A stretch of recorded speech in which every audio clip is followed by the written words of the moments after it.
মেয়েটা পাখি হতে চাইল। আমি বুকের বাঁ দিকে আকাশ পেতে দিলাম।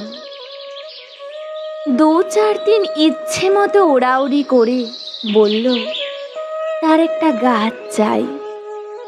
মাটিতে পা পুঁতে ঠায় দাঁড়িয়ে রইলাম। এ ডাল সে ডাল ঘুরে ঘুরে সে আমাকে শোনালো অরণ্য বিষাদ।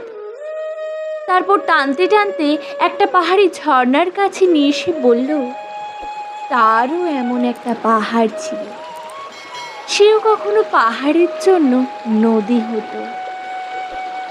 আমি ঝর্ণার দিকে তাকিয়ে মেয়েটিকে বললাম, নদী আর নারীর বয়ে যাওয়ায় কোনো পাপ থাকে না। সে কিছু ফুটে থাকা ফুলের দিকে দেখিয়ে জানতে চাইল, কি নাম?